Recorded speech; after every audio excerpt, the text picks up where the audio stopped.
最近我们这边的网络真的是风起云涌哈，最典型的就是网络 F4，要么被禁言，要么就干脆退一退，装作明哲保身。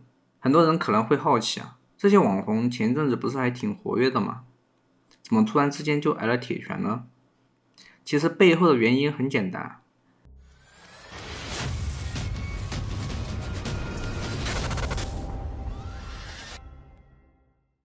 中央网信办牵头搞的清朗行动，这场行动的目的就是净化网络环境，打击违法违规，清除有害信息，让网上的空气干净点。而且这可不是今年才有的新动作，早在2016年就开始搞了，现在已经成了每年必备的例行公事。每年的清朗行动就会设一些重点的主题，比如2024年的就有10大专项，像是针对 AI 伪造视频反向造假视频之类的。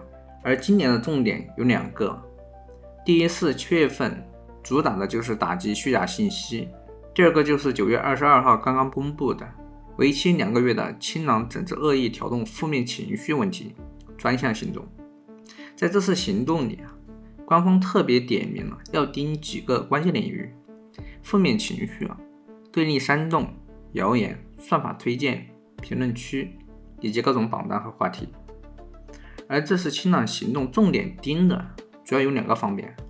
第一类，挑动群体对立，像地域身份性别这些本来就容易引发争议，可一旦有人把它标签化、污名化，拿来炒作，就很容易挑起矛盾。大家可能还记得前段时间的5大洋警员事件，为什么武汉大学要请示上级呢？其实背后的核心就是性别对立这类话题现在就是重点打击对象。第二类是宣扬焦虑和恐慌，比如恶意编造灾情、险情、警情，把公众搞得人心惶惶。再比如有些编造大师、假装专家，天天在就业、婚恋、教育这些领域贩卖焦虑，顺便带货卖课，说白了就是制造恐慌，然后把大家的钱骗到手。其实你对照一下就会发现，很多网红说的话都踩到了红线。霍春风搞的安卓与苹果手机用户就是典型的标签化分层话术。蓝占飞那一套躺平语录明显是在放大消极情绪。张雪峰甚至还抛过武统台湾的言论，更是敏感。枪声打响那一天，我他妈至少捐5000万。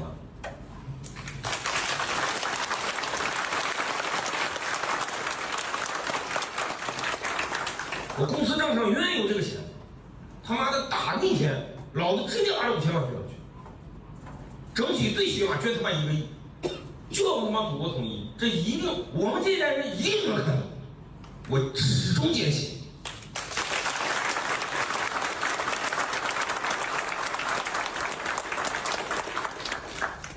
这些观点正好和清朗行动的整治方向对着干。要命的是，像张雪峰这样的人，收入大头靠的就是直播卖课、直播带货。要是把他的直播禁了，对他来说就是断了生路。不过也有不少网友觉得他被封禁实在有点说不过去毕竟他的内容对一部分人来说也算是干货了。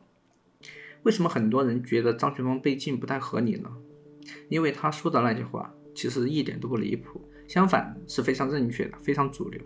你想想看，祖国统一不只是口号，而是写进中华人民共和国宪法和中国共产党党章的。再翻翻反分裂国家法，也明确写着，如果台湾长期拖延统一，甚至发生内乱，那我们就是要武统的。所以张雪峰公开喊武统，严格意义上说并不算跑题，反而是在呼应国家政策。更绝的是，他不仅是口头支持，还放话说要拿出5000万真金白银来支持行动。你说这爱国热情，普通人能比得了吗？随随便便谁敢说我就捐几千万呢？当然他这么一说立马就有人开始嘲讽了，要捐现在就捐兵马未动两手先行嘛，别光口嗨，别借着爱国蹭流量了。说实话，这话也不是完全没道理的，毕竟张雪峰这年靠直播卖课确实赚了不少，他的身价外界估计也不低，真要是冲动起来捐个几千万也不是完全不可能的，毕竟他自己都说过银行卡里永远留着这笔钱。不过话说回来，这事的关键根本不在于他捐不捐钱，而是在于他的话为什么会当成问题。很多人就纳闷了，张雪峰这番话明明是爱国的，为啥还会犯忌呢？想想93大阅兵传递出来的信息，你说你一个靠直播卖课起家的网红，能随便对国家大政方针指手画脚吗？这就是僭越啊！位置不对，说出来话就算是再正确，也会当成是越界。那官方要敲打你，不是很自然的事吗？可张学峰当时还偏偏一副满不在乎的样子，他觉得自己说的没毛病，既没反党也没反共，更没有反对国家统一，凭什么有人能拿他怎么样呢？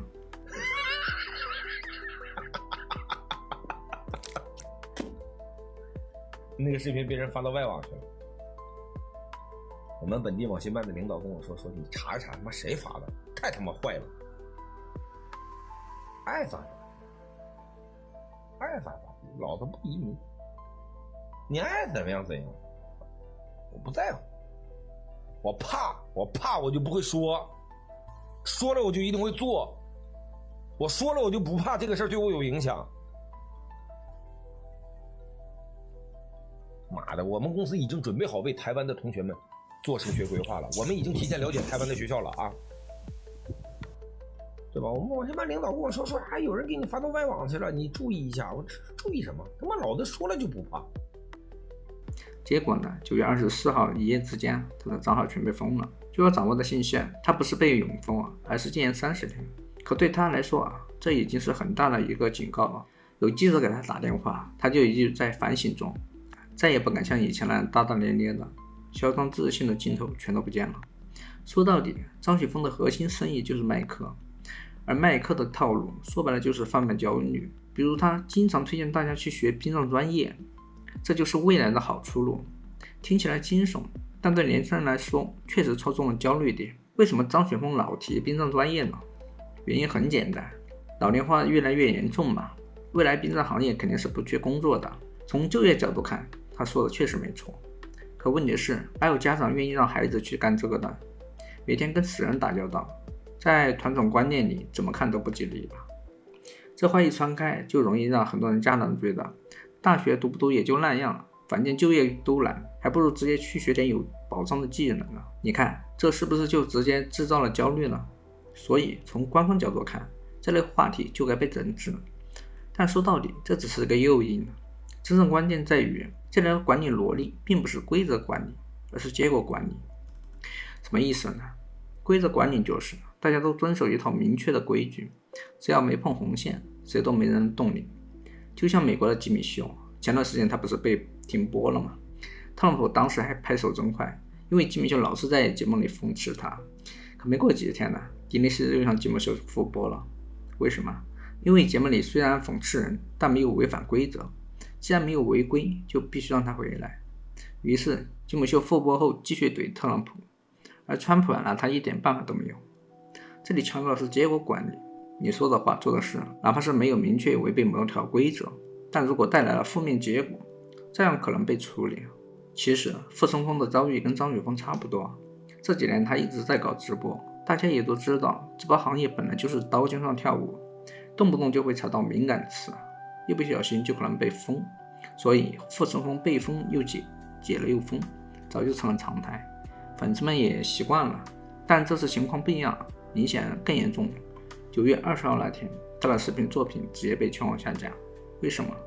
看一下这次清朗行动的整治重点就明白了。第4个方面，官方点名要整治的就是过度渲染消极悲观情绪，片面鼓吹努力无用论、读书无用论，恶意解读社会现象，只放大负面个案，甚至通过热搜、梗、表情包、语录、段子来渲染颓废，搞得年轻人跟风效仿。说白了就是那些看破红尘、人间不值的调调。而傅聪聪恰恰就撞到了这一条，他的很多视频和言论正好被认定是在放大消极情绪，结果自然难逃这波清朗行动的整治。那傅聪聪为什么能火呢？很简单，他抓住了年轻人的情绪。大家都知道，现在很多年轻人面对的现实是学业压力大，毕业后工作不好找，工作上卷得要命，付出和回报不成正比，房子买不起，婚姻也不敢谈。在这种背景下，努力无用论、读书无用论就特别容易引起共鸣。傅聪聪的段子、语录看起来好像在自嘲，实际上说出了很多人心里的无奈。比如他常常用一些梗和表情包来讽刺现实，拼命努力但工资还不如房租，上了名校最后还不如开外卖挣得多，甚至把安国人和苹果人分成对立。这种自我调侃其实戳中了阶层焦虑。这些内容年轻人一看就懂，还觉得说出了自己的心声，于是他的作品迅速在网络上流传开，成了上文化版纳舆论的代表。可问题也就在这里，从关注角度看，这是幽默，是发泄；可从管理层的角度看，这就是在放大消极情绪，会导致大家越来越丧，不去努力，甚至带来更大的社会焦虑。这就是为什么霍承峰火得快，但踩雷也快的原因。它的内容注定走在一条很危险的线上，一边是年轻人的共鸣，一边是官方眼里的负能量。大家都知道，前阵子霍承峰搞了一个大梗，苹果人与安卓人，这个梗一出来，立刻在全网引爆，基本上混网络的人都听说过。霍承峰也在直播里频频拿这个梗跟网友互动，甚至引发了不少对立和争吵。本来观点有分歧很正常，有人支持就有人反对，这不稀奇。可问题在于，霍承峰在表达时那种居高临下的俯视感，让不少网友觉得刺耳，甚至有点看不起人。要知道，他当初走红可不是这样的，他当年火起来是因为做了一系列送钱、评测购买力的视频。他会跑去接触底层群体，小商贩、残疾人、勉强活口的打工人，通过他们的故事，让大众看见了社会底层的真实状态。这种内容能打动人，是因为它唤起社会的悲悯与同情心，大家觉得他真在帮助人，而在如今的网络环境里确实很少见，也因此给了他很高的好感度。可后来随着他把人硬分成苹果人与安卓人，那种接地气带点温情的价值观就慢慢丢掉了，取而代之的是一种划分阵营制造对立的姿态。至于他那些所谓的逆天言论，仔细听听，其实就是靠逻辑推理得出的常识而已，并没有多么惊世的骇俗。问题在于他说话的方式和态度，让原本人共情的关注转而觉得反感。说实话，从感性上讲，我个人对霍承峰这种风格并不太喜欢。可换个角度想，在直播行业里，如果没点特立独行，谁会注意到你呢？他做的事说白了就是制造流量赚钱，再把赚来的钱投到新的视频里继续循环。这种模式在全球范围内都行得通，比如大名鼎鼎的 MrBeast 野兽先生就是靠同样的方法火遍世界。从这个角度看，这套逻辑的成功率是相当高的。而且别忘了，现在正是经济下行期，很多人心里都憋着气，可这些气不可能随便发泄在身边的亲戚和朋友身上吧，对吧？于是网络就成了最好的出口。在这个常识缺乏、观点碎片化的网络空间里，霍承峰的直播某种意义上就成了一个情绪容器，不同立场、不同想法的人都可以借着他的节目找到一个地方宣泄一下心中的不满。这不但满足了观众的心理需求也制造了一种微妙的平衡。正所谓读不如书嘛。很多人可能会问，那些支持霍承峰的人到底在支持他什么呢？难道真的是认同他那些极端的说法、激烈的观点吗？其实大多数人并不是冲着观点去的，他要做的就是一个情绪出口，借着他的直播，算是把自己心里的郁闷发泄出来罢了。要明白，在我们的舆论场里，基本存在着两个大派别，第一类国家美化派，他们的典型人物大家都耳熟能详，像张某某、韦某某、殷某某等。这类人有个特点，不管是现实是怎么样，他们总能包装成好的。失业那是结构优化，通胀那是经济转型，国际压力那叫大战略布局。总之，不管情况有多糟糕，到他们嘴里都能变成利好，都能解释成正在赢。如果你还不满意，那问题不在国家，而是在你个人，你自己不行，你自己不努力。另一类就是国家改良派这一派的人主要特点就是敢于指出环境里的问题。霍承峰很显然就属于这一派，只不过他不可能直说，而是用各种隐喻的方式来表达。比如他拿国内外的购买力来做对比，同样一天的工资，在不同的国家超市里能买到什么，结果一对比差距一目了然。再比如他会晒出自己每个月的收入，但一说到交多少税就立刻怪声怪气了，摆出一副心不甘情不愿的样子。还有最典型的就是苹果与安卓，表面上是拿两个手机系统开玩笑，实际上谁都能看得出来，苹果代表的是更高端、更优质的东西，安卓则被他暗指为本土的、便宜的，甚至是土的选择。虽然这两个品牌本质上都是来自美国，但在他的语境里早又变成了高低端的隐喻。其实大家都很清楚，改良派的困境是什么？他们一旦开口，就很容易被当成找麻烦的人。毕竟社会上很多问题不是一时半会儿就能解决的，但要解决提出问题的人却轻而易举。与此同时美化派的主线任务就是一个逮着改良派打。他们在舆论场四处征战，只要说是环境不好，他们立马就冲过去贴标签，说什么负能量、反贼、工资啊。别忘了，工资在很早的时候可是褒义词呢。还有更常见的几句：不满意就移民呢，发现问题你就该去解决，而不是在网上哔哔哔啊。这种逻辑看起来真是哭笑不得。要真这么说，那当年孙中山干嘛还要推翻旧体制呢？直接去考科举不就完了吗？所以结果几乎是固定的，改良派和美化派的 PK， 美化派必然会获胜。为什么？因为他们手里有尚方宝剑了，这摆件就像一双脱离宇宙规则的大手，能额外招呼美化派，为他们创造一套极度不平衡的对战规则。换句话说美化派才是真正的言论自由，他们什么都能说。相比之下，改良派就没那么自由了，他们根本就放不开手脚，只要稍微说点深入的，就立刻踩到了敏感线。就像我做这些视频，其实都胆战心惊的，反复斟酌哪些能说，哪些词得避开。只要内容带一点敏感，审核直接就不给过，更别提传播开来了。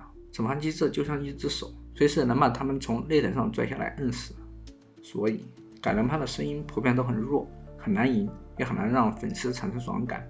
可问题是，疫情之后经济下行，改良派的粉丝却越来越多。为什么？因为人的立场往往不是由初始认知决定的，而是由现实处境决定的。在经济上行的时候，只要努力就有回报，大家自然相信明天会更好。那种情况，人们会更愿意维护旧的势能，自动站在美化派一边，唱歌颂歌。可一旦经济下行，个人处境越来越差，自己怎么折腾也没用，心态就会变啊。这时人们更容易转向改良派，希望借助舆论去推动环境发生改变。一句话，屁股决定脑袋，血都堆到你家门口了，你不少都不行。你看现在吴京、哪吒的口碑为什么突然掉下来了？不就是因为他们那套美化包装、自我感动的叙事跟大家的真实感受脱节了吗？当观众发现电影里喊的口号和自己生活里的苦日子完全对不上，就自然觉得厌烦。眼下虽然改良派依然是少数，但随着经济持续下行，他们的人数在不断增加，这个趋势几乎是不可逆的。问题在于改良派在娱乐场面的 PK 总是输，他们说不赢也吵不过，久而久之就会让很多人憋得慌，不满情绪爆棚。大家都在急切寻找一个情绪出口，这时候霍次峰就像天降奇才，找到一个独特的突破口。我们之前说过，美化派手里有尚方宝剑，所以当改良派想在同类水平的话题上较量时，霍次峰其实很难赢。太高端的议题，他一开口就可能被按下去，只能憋着。怎么办呢？他就换了个思路，不跟高手硬碰硬，转头去打那些认知水平更低的第二梯队。这样一来，他就能保证自己稳赢，还能把赢的快感源源不断的送给观众。这就是他能火的关键。在一个不公平的擂台上，他找到了稳赢的打法。在这个过程中，霍次峰的粉丝其实不是冲着他本人去的，他们更期待的是看他连麦的对手有多奇葩。为什么？因为霍次峰立的就是常识的靶子，那人跑上麦跟他对喷的多半就是反常识、逻辑不清的一类。结果可想而知一旦开打，他们必然被霍次峰怼得七荤八素，这里的精神状态完全暴露。这下节目效果不就来了吗？观众看得过瘾，直播间的气氛立刻热起来，流量也飙升，而流量一涨，打赏自然就更多了。可以说这是一场 PK 加 SM 秀。霍次峰根本不需要探讨什么深奥的话题，他只是提前立个靶子，等着那些气急败坏的人自己上钩就行了。靠着一套固定的话术，以不变为应万变，他就能轻松实现降维打击。只要他能赢，观众就能在屏幕前获得久违的赢感和爽感。而当这种情绪宣泄完成，粉丝心满意足，他的直播也就算彻底成功了。不过话说回来，霍次峰的这套降维打击模式看似是稳赚不赔，实际上却暗藏了巨大的风险。首先他的本质是情绪生意，观众看他的直播并不是为了获取知识或者建设性的信息，而是为了在一个不公平的现实里找点赢的幻觉。可问题是，情绪这种东西来得快去得也快，观众今天爽了，明天就可能会腻。时间一长，你如果还在用同样的话术、同样的套路，观众就会觉得无聊，流量就会下滑。其次这种模式极容易触碰边界，因为你需要不断制造冲突，不断挑动矛盾，才能保证节目效果。但凡一个度没掌握好，就可能被认定为挑动对立，或者是过度放大负面情绪，结果就是爽感还没维持多久，平台的铁拳就直接砸下来。护城风自己也在消耗，他每一次输出都不是在创造新的价值，而是在透支对抗的模式。观众来这里寻求赢感，可谁能一直保证长胜呢？一旦有哪次翻车了，被对手怼得说不出话来，或者话题本身踩到红线，那种全身而退的安全感就会崩塌。换句话说，护城风现在的模式就像是在玩一场高风险的杂技，玩得好，观众嗨，打赏就多；玩砸了，不仅封号禁言，还可能直接告别舞台。所以看似永远在赢的护城风，其实一直站在钢丝上。如果一个舆论场只允许存在一种所谓的主流声音，其他声音都要被消灭，那迟早会出问题的。当行政机器习惯性的绕过法律，直接制裁他不喜欢的人，让他们闭嘴，那舆论场最终很可能会变成孟加拉、尼泊尔那样的局面，混乱、割裂与无序。而且成年人从来不会因为别人的三言两语就改变观念的。一个人之所以和你观点接近，不过是因为你们的经历相似，走过的路差不多而已。真正能改变认知的是境遇。当一个人吃不到红利，没法再做既得利益者，或者被铁拳捶得满头包时，他才会慢慢脱离原本的阵营，重新思考问题。这也是为什么很多人觉得护城风在用安卓和苹果影射贫富，因为随着他们直播的次数增加，上麦的人那些表达混乱的蠢人和生活拮据的穷人出现的越来越多。在观众眼里苹果和安卓渐渐就成了两个群体的代称，成了现实社会分层的隐喻。想想就知道，后来跟护城风连线的十有八九是什么成分？有常识的人会去反对他立的那些常识靶子吗？不会。有钱的人会在 B 站跟博主掐架吗？更不会。有钱的人要么忙着赚钱，要么忙着享受生活，他们都是使用了精致利己主义者。如果他们不信中医，他根本不在乎你信不信；如果他们信中医，他顶多心里觉得你是傻叉还穷，懒得浪费时间跟你吵。所以最后能被筛选出人跑到麦上的，基本上都是又穷又闲又缺乏常识还特别自信的奇葩。这就决定了护城风的直播间永远不缺节目效果。而苹果人安卓人这个梗本质上也变成了一种社会分层的隐喻，甚至被放大成一种社会对立，营造出阶级焦虑。朋友们，我是护城风，如果有一天你们再也看不到我的内容，请记住，这不是结束，而是我们另一种开始。至于蓝的飞马，他就是个彻彻底底的躺平论代表。这种调调在当下这种强调积极自由向上的环境里肯定是要被掐灭的。要知道，他从游戏主播一路干到旅游博主，早就实现了经济自由，甚至还公开说，如果真想商业化，一年随随便便就能挣一个小目标。想想看，一般人哪有这个命？但问题是，他自己早就财富自由了，却偏偏宣扬不结婚躺平这种消极观念。在老龄化越来越严重的当下，这种声音显然是不符合主流的。我不想在乎别人的感受，我想讲啥就讲啥，得罪了就得罪了，听不进去就听不进去了，哪怕明天被封杀了都算了。我都这个屌岁数了，我33了，我半截肉土了。再说峰哥见识不妙，你可以选择退避风脑，毕竟老话说得好，有了青山在，不怕没柴烧嘛。所以你看，全都撞上了清朗行动的底线，被封禁，即使给他们抽样震动，也是起到相机检核的效果。可问题来了，我们到底该怎么定义所谓的极端和恶意呢？那么什么才算极端，什么又叫恶意呢？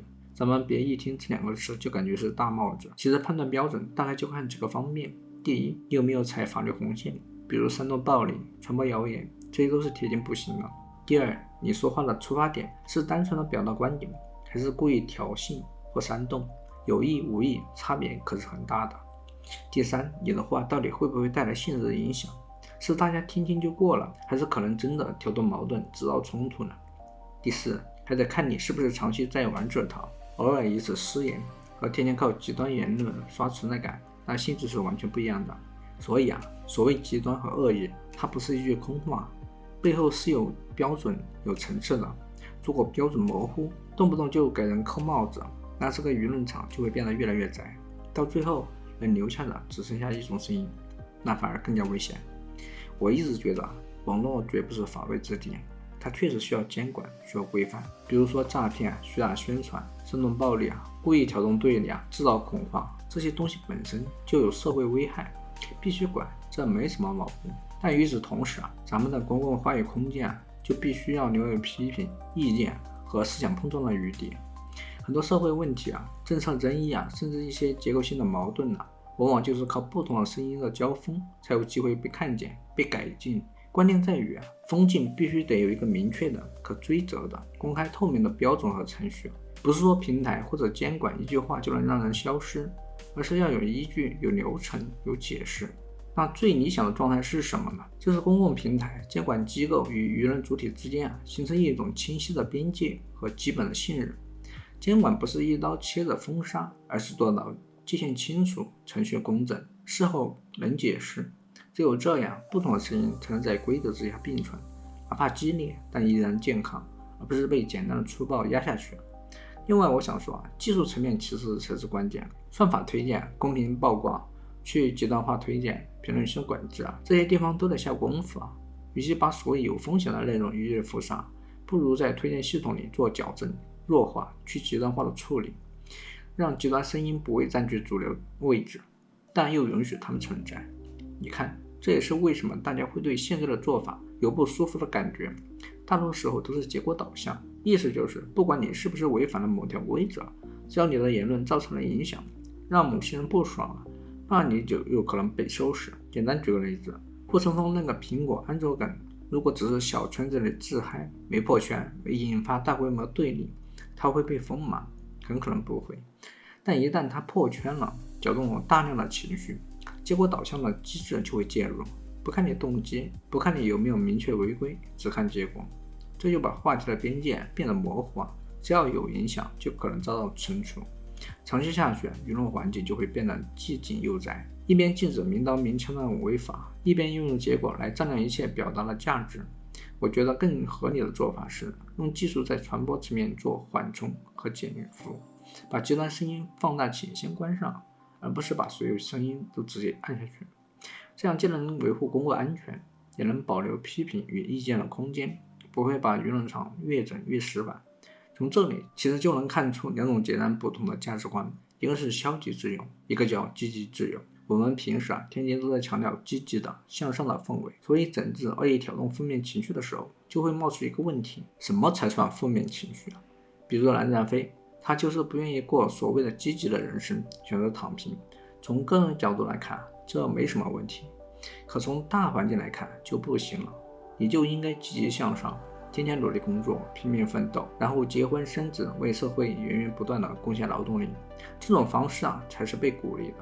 可如果你选择不结婚不劳动，每天旅游打游戏游手好闲，那在今天的语境下自然就成了需要被整治的对象。比如前段时间网上不是还刷到过一个新闻吗？躺平不可取，这就是典型的在批评那些选择消极生活的人。而在这种消极自由的模式下，你是没有权利去过那种不积极或者不正确的人生的。可问题来了，哪种生活方式才算是正确的呢？拿我父辈来说吧，他们一辈子努力劳作，结婚生子，然后希望我也跟他们一样走同样的路。从小到大，他们几乎是看不到我一点空闲，只要我玩一会儿游戏，看看电视，出去疯玩一会儿，立马就开始情绪绑架了，说你看看我们天天面朝黄土背朝天多辛苦我们这么辛苦还不都是为了你吗？可我就想问了，难道这种一辈子拼命劳作，没有喘息，没有自由的人生，就一定是正确的人生吗？就拿吃红烧肉来说吧，大家都说红烧肉对健康不好，吃多了可能会短寿。可问题是，我就喜欢吃，我愿意少活2年，能不能吃点呢？按照积极自由的逻辑，你就不应该吃红烧肉，就得天天吃健康餐，锻炼身体，争取长寿。但你看这种价值观一旦被放到社会管理，就会出现什么问题呢？就是一个人的自由就会慢慢的丧失，因为自由本来就是有代价的。就像我吃红烧肉，少活几年，那是我自己承担的代价，这有我的自由选择。同理，在社会层面，言论自由也是一样的，只要允许多元的声音存在，就不可避免的会带来一些冲突和摩擦。如果真要保护言论自由，社会也必须要做好付出代价的准备。它最大的毛病是什么呢？就是没有一个清晰的规则边界，结果搞得大家都心里没有底。说白了，大部分自媒体人每天都在小心翼翼地划线，心里充满了恐惧。你看，为啥好好的汉字不敢用，非要换成英文？原因很简单，只要内容冒出一个敏感词，就可能被封被下架，而且100%的不会有流量推荐。那你说，辛辛苦苦做的视频，最后没人看，也没有收益，那还有什么意义呢？谁还愿意做呢？最尴尬的是等你去申诉的时候，态度还得像个孙子一样，求省和大爷高抬贵手。长此以往，大家做内容的热情就会越来越低，最后留下了只剩下一片死水。所以说我们为什么会觉得害怕呢？这是因为我们根本不知道我们的什么行为会被惩罚，什么行为又会被奖励。当这个边界不清楚的时候，我们就只能自己反复给自己划线，战战兢兢。你看张雪峰就是个典型的例子，他当时还觉得自己说的挺对，没什么毛病，可真等铁拳一下子砸过来，他马上就慌了，是不是吗？所以整个问题的观点不在于到底谁对谁错，而在于边界到底在哪儿。如果没有清晰的规则，没有可追责和解释的程序，所有人心里都会充满恐惧，因为你永远不知道下次铁拳会不会砸到自己头上。一边是需要监管，需要秩序，这是对的，但另一边公共空间也必须保留不同的声音，允许争论，允许碰撞，否则所有人都噤若寒蝉，只剩下单一的声音，那样的社会未必更安全，只会越来越脆弱。